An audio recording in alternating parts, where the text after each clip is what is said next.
every culture, one question echoes across time. What happens after death? Do we vanish into nothingness, or continue to exist beyond the body? Most fear death. But once, long ago, a young boy didn't run from death.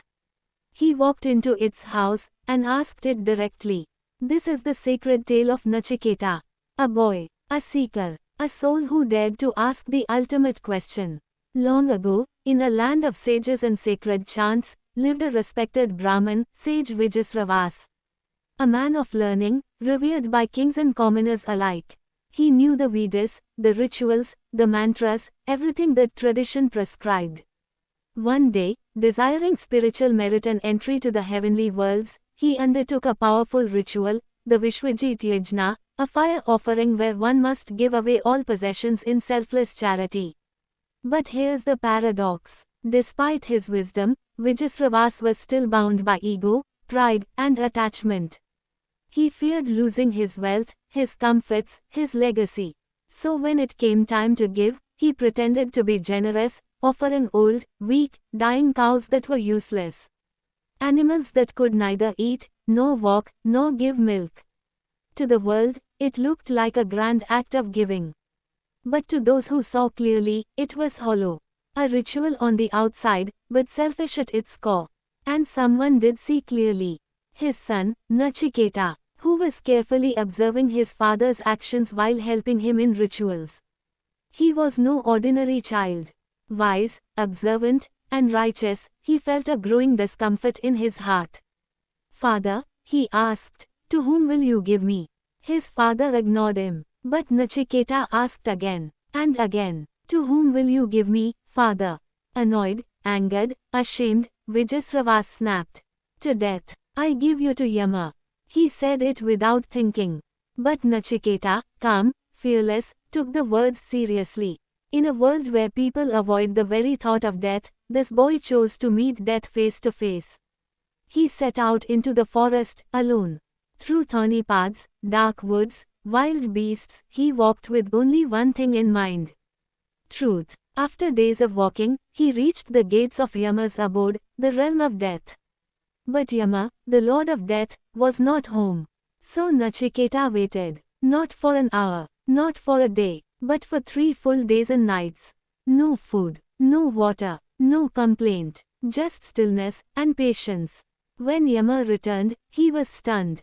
Never had a mortal child come so far, so calmly.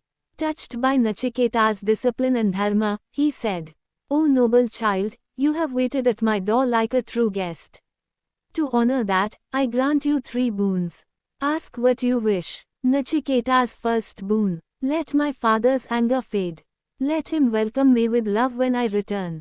Yama smiled. Granted. His second boon. Teach me the sacred fire ritual that leads to heavenly realms. Yama taught him the Agni Vidya, the ancient science of fire and sacrifice. But the third boon shook even death. "O Yama," said Nachiketa, "what happens after death? Some say the soul lives on. Others say it ends. I want to know the truth." Yama's face grew serious. He tried to dissuade the boy. "Ask for something else," said Yama. "Ask for long life, wealth, kingdoms. I can give you pleasure beyond imagination. But do not ask this." He offered celestial maidens, golden chariots, music of the heavens, life that would last 1,000 years. But Nachiketa's eyes didn't blink. He replied, "These things you offer are fleeting. They wither the senses. They distract, but do not satisfy. One day, even these will fall into the arms of death. I seek not what dies, but what never dies. I seek truth, not pleasure." Yama was silent. Then, he smiled. This child was not just ready, he was destined. Yama began to reveal what only the enlightened know. The self, the Atman, is eternal. It is not born, nor does it die. It does not kill, nor can it be killed. The self is subtler than the subtlest, greater than the greatest. It dwells within all beings, but few know it. The body perishes, the mind changes, but the self is the silent witness. Beyond time, beyond thought, beyond death. Yama guided Nachiketa through deep meditation, inner inquiry, and cosmic understanding. He told him, "He who realizes the Atman escapes the cycle of birth and death. He becomes free forever." Nachiketa listened, not just with his ears, but with his being. He saw the self. He realized the truth. And in that moment, he was no longer just a boy. He was a Jivanmukta, liberated while alive. Nachiketa returned from the realm of death. His father welcomed him, not just with joy, but with awe. He had left a child behind. He received a sage. The world looked the same, but Nachiketa had changed. Because he had understood the game of life and death. The story of Nachiketa lives on in the Katha Upanishad, one of the most profound spiritual dialogues in human history. It teaches us that age is no barrier to wisdom. That true wealth lies not in possessions, but in understanding. That fear disappears the moment we seek truth with honesty. And that death is not the enemy. It is the gateway to something higher. So ask yourself, am I running from truth or toward it? Am I clinging to illusions or seeking the eternal? Am I ready to be like Nachiketa?